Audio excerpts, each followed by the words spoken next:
하나님 나라를 향한 여정은 우리의 인식으로부터 시작됩니다. 우리는 생명으로 부르심을 받았습니다. 우리는 한 가정의 일원, 공동체, 민족, 나라의 일원으로 태어납니다. 우리는 모두 특정한 상황과 관계의 거미줄 속에서 태어납니다. 여정이 진행되면서 우리는 구원을 향한 부르심을 맞닥뜨립니다. 누군가는 부모를 통해, 또 누군가는 친구를 통해, 또 누군가는 직장 동료를 통해, 때론 마음의 공허감을 느껴 홀로 교회를 찾아오는 이들도 있습니다. 그러한 가정을 통하여 하나님께서는 각 사람을 만나주시고 하나님의 가정에 입양하시고 새로운 가족의 일원이 되게 하셨습니다. 그렇지요? 우리를 이 땅에 생명으로 태어나게 하시고 하나님과의 만남, 주님과의 만남을 여러 가지 통로를 통하여 우리는 만나게 하여 주시고 하나님의 새로운 가정의 일원이 되게 하여 주셨습니다. 이 놀라운 새로운 가정의 탄생은 시간과 공간을 아우르는 형제 자매들이 이룬 가정입니다.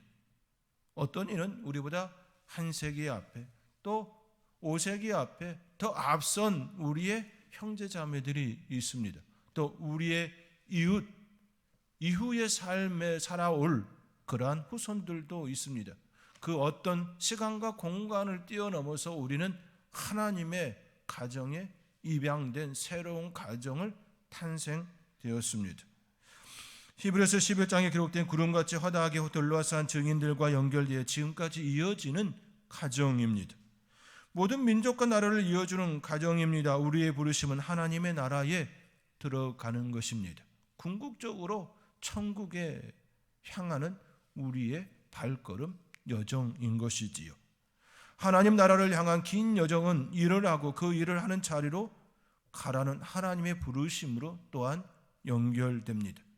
단순히 하나님의 가정의 일원이 되어지는 것으로 부르심으로 끝나는 것이 아니라 그 부르심 이후에는 우리의 삶의 자리, 일의 자리로 나가게 하고 그것을 통하여 하나님의 일을 감당케 하는 자리가 되게 하시는 것이지요. 하나님은 이렇게 우리를 부르시며 그 직업을 감당하고 삶의 자리로 나아가도록 우리를 준비시킵니다. 그 자리에서 우리는 하나님께서 우리에게 맡기시고 부르신 그 일을 완수할 때까지 성장하고 성숙해지는 시간을 우리는 품습니다. 결국 하나님께서는 우리를 하나님의 가정을 이루게 하셨고 또 그 가정을 통하여 또 일의 자리로 나아가 그 자리를 통하여 성장하고 성숙한 시간을 품게 하신다라는 것이지요. 어떤 삶의 자리가 되었든 하나님의 목적, 그분의 말씀으로 우리는 이해해야 합니다. 하나님께서는 당신의 나라를 확장하시고 만물을 예수 그리스도를 통하여 하나님과 화목하게 하시려 우리를 부르시고 일하게 하셨습니다. 그리고 그분과 함께 일하자고 우리를 부르시고 삶의 자리로 나아가기를 여전히 원하십니다. 그 원대한 일에 우리를 부르셨습니다. 그러한 우리가 어떤 자세로 삶의 자세를 가져야 할지 오늘 본문의 말씀을 통하여 함께 살펴보고자 합니다. 먼저 본문의 말씀으로 들어가기 전 한 가지 첨언의 말씀을 드리고자 합니다. 성경에 기록될 당시 지금의 산업구조가 아니었습니다. 그 당시 사회구조를 지금의 구조로 대체한다면 오늘 본문에 등장하는 종을 이 시대의 직업인으로 대체할 수 있을 것입니다. 그리고 상전은 직장 상사 또는 대표로 여길 수 있습니다. 그 개념을 가지고 오늘 본문 말씀을 통하여 우리의 삶의 자리에서 어떤 삶의 자세를 가져야 할지 함께 살펴보겠습니다. 첫째로 무슨 일을 하든지입니다. 바울은 무슨 일을 하든지 마음을 다하여 주께 하듯 하고라고 말씀합니다. 그러나 우리는 교회 안에서 이루어진 일들은 주께 하듯 하지만 사소한 일들이나 일상적인 일들을 내가 원하는 대로 내 마음과 내 기분대로 하는 경우가 허다합니다. 교회에 관련되어져서 또 교회에 나와서 관련된 그 일을 감당할 때는 주님께 하듯 그 일을 감당합니다. 그러나 우리의 일상에서 일어나는 일들 또한 사소하게 우리가 접하는 것들에 대하여서는 결코 그렇지 않은 모습들이 허다하게 일어남을 우리는 부정할 수가 없습니다. 예를 들면 찬송을 드리고 기도할 때는 마음을 다하여 주께 하듯 합니다.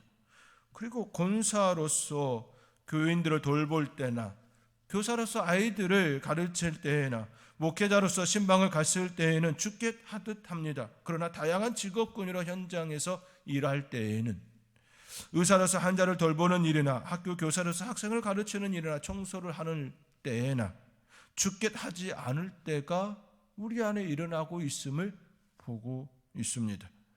그러나 바울은 무슨 일을 하든지 마음을 다하여 죽게 하듯 하라라고 말씀합니다. 우리가 무슨 일을 하든지 그 일이 매우 하찮게 여겨지는 그 일이라 할지라도, 사소한 일이라 할지라도, 일상적인 일이라 할지라도 그 일에 대하여 주님께 하듯 하라, 그렇게 말하고 있습니다. 테레사 수녀는 하나님 앞에서 아무것도 사소한 것이란 없다라고 말한 바 있습니다. 사람의 눈은 크게 보이는 것이 있고 작게 보이는 일이 분명 있습니다. 그러나 하나님께서 보실 때는 별반 차이가 없습니다. 그렇게 예수님께서는 지극히 작은 자 하나에게 한 것이 바로 내게 한 것이라 말씀하시고, 또한 어린아이에게 냉수 한 그릇 대접하는 것도 결코 잊지 않으시겠다 말씀하셨습니다. 세상에는 약 4만여 개에 달하는 직업이 있습니다. 어떤 사람은 접시의 강도를 실험하기 위하여 하루 종일 접시 깨는 일을 합니다. 또 어떤 분은 하루 종일 접시를 만드는 공장에서 일을 합니다. 또 어떤 분은 하루 종일 적십 닦는 일을 합니다. 어떤 분은 공원에서 그 땅을 쓸기도 하고, 어떤 분은 물건을 배달하는 일을 합니다.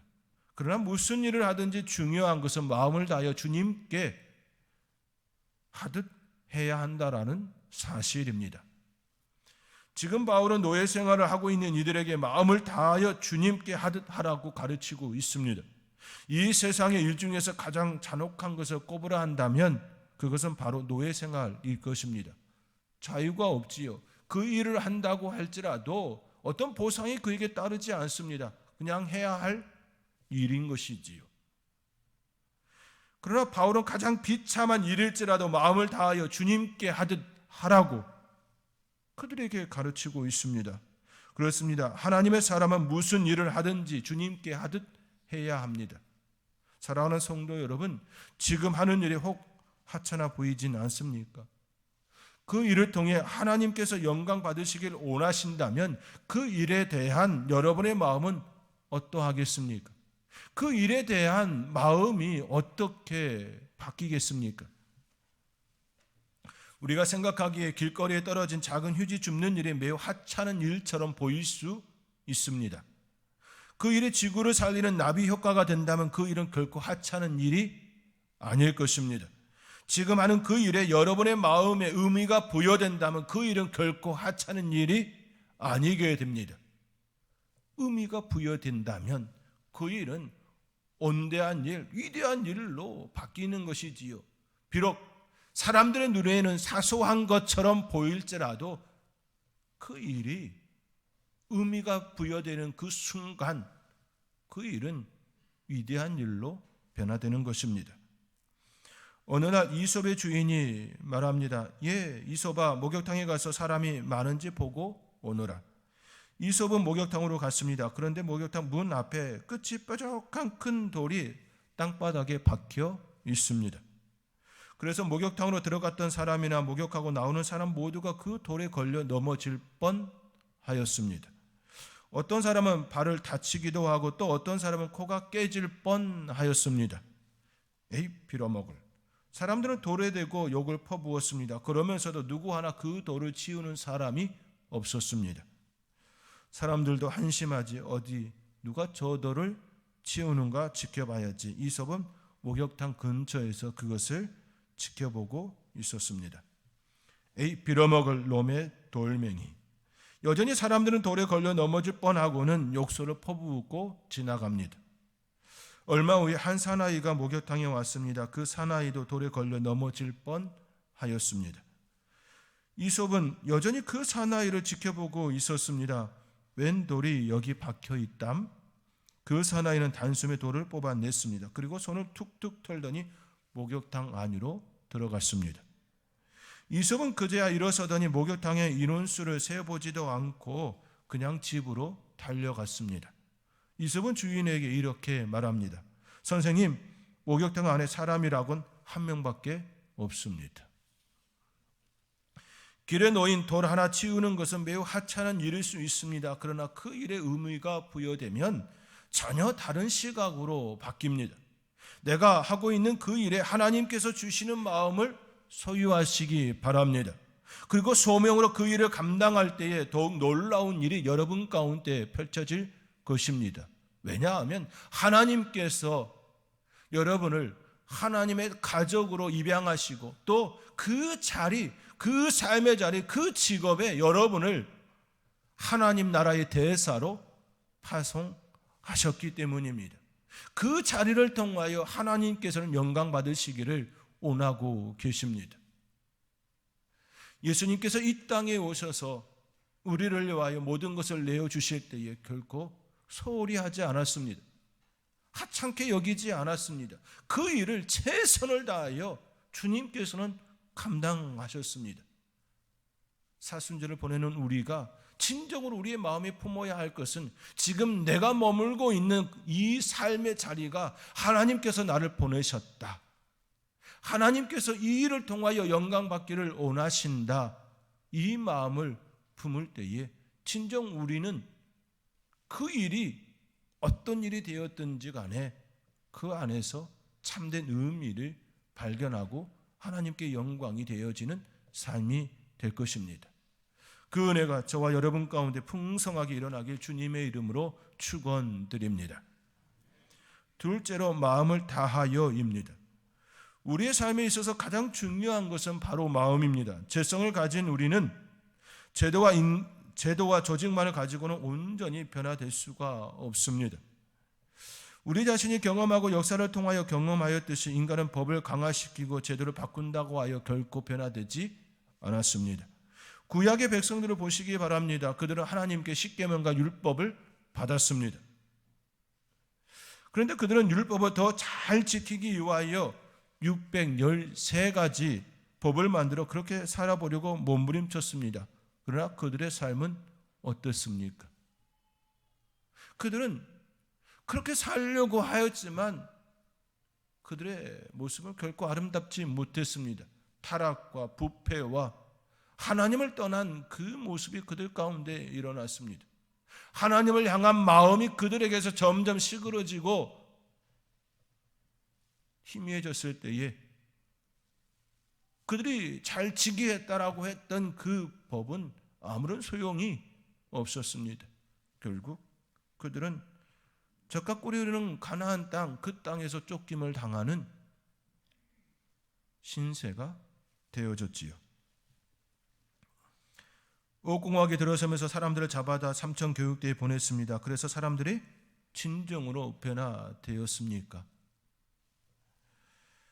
사람을 변화시키는 것은 제도와 조직이 아니라 마음입니다. 마음이 움직여야 변화가 우리 안에 진정으로 일어나는 것입니다. 그렇게 예수님은 이 땅에 계시는 동안 가장 근본적인 사람의 마음에 관심을 가지셨습니다. 불의하고 불경스러운 제도가 있었음에도 불구하고 분명 그 안에 불법이 있음에도 불구하고 악한 그 모습이 있음에도 불구하고 당장 그것들을 고치라 말씀하지 않았습니다. 무력으로 로마를 정복하라 말하지도 않았습니다. 예수님은 이 땅에 계시는 동안 오히려 가장 낮고 천한 이들을 찾아가시고 그들을 위로하시고 사랑하셨습니다.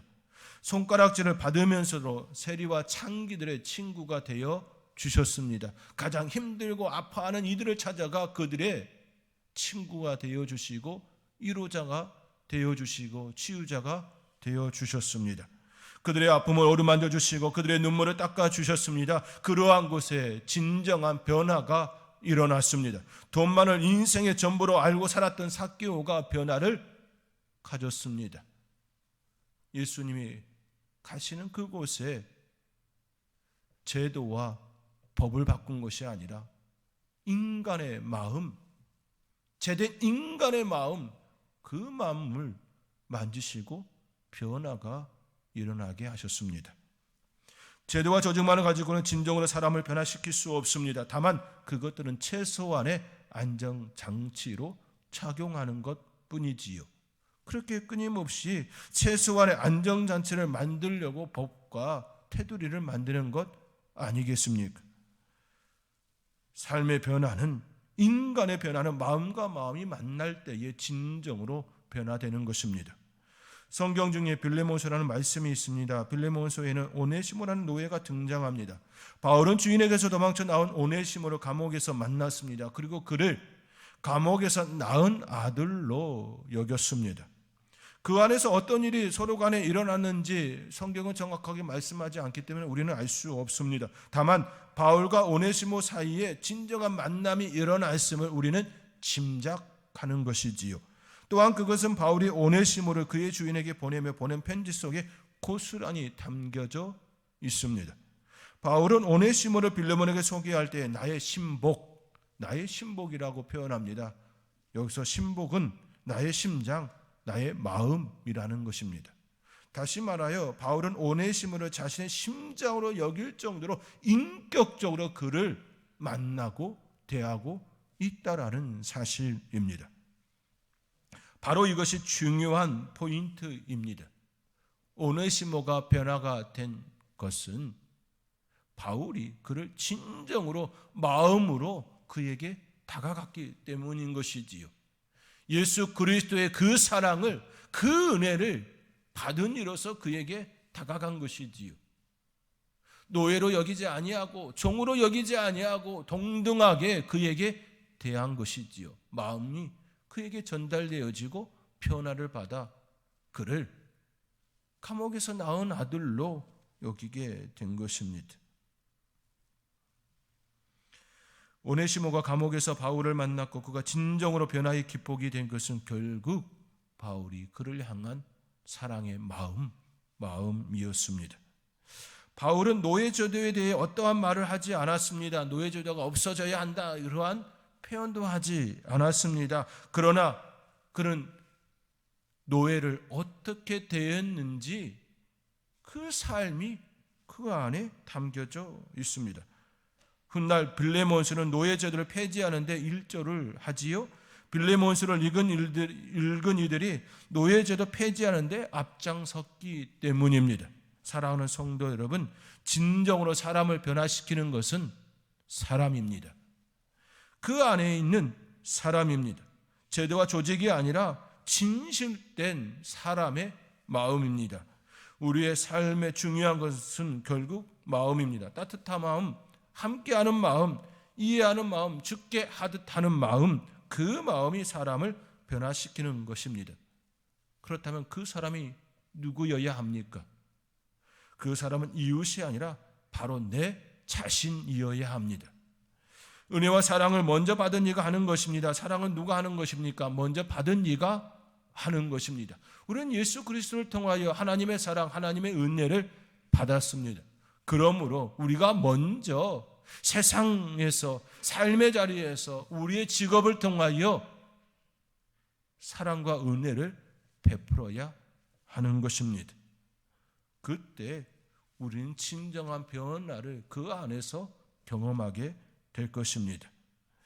우리는 예수님께 은혜와 사랑을 빚진 자로서 타인을 향한 마음, 우리의 삶의 자리에서, 우리의 직업의 그 일터에서 열어야 합니다. 그러할 때 하나님께서 우리를 부르시고 보내신 삶의 자리가 변화의 중심이 될 것입니다. 그 변화가 저와 여러분 가운데 일어날 수 있기를 주님의 이름으로 권면드립니다. 셋째로 죽게 하듯 하라입니다. 우리가 이 땅에서 무슨 일을 함에 있어 또 하나의 중요한 핵심 가치는 주님께 하듯 하라는 것입니다. 모든 일과 모든 관계에 있어 정말 빼놓을 수 없는 것이 바로 주님께 하는 것입니다. 주님께 하듯 하는 것이지요. 그렇게 바울은 남편이 아내를 사랑할 때에도 주님께서 교회를 사랑하신 것 같이 사랑하라 명령합니다. 그리고 아내가 남편에게 복종해야 함을 가르칠 때도 그것이 주 안에서 마땅하기 때문이라고 말합니다. 자녀들의 부모에게 순종해야 함을 가르칠 때도 그것이 주 안에서 주님 기쁘시게 하는 것이라고 가르칩니다. 그리고 종들에게도 육체의 상전에게 복종하며 성실하게 살 것을 가르치면서 무슨 일을 하든지 마음을 다하여 죽게 하듯 하라고 가르치고 있습니다. 사도 바울이 남편에게, 아내에게, 자녀에게 종들에게 말하고 가르칠 때에 중심이 되어진 것이 있습니다.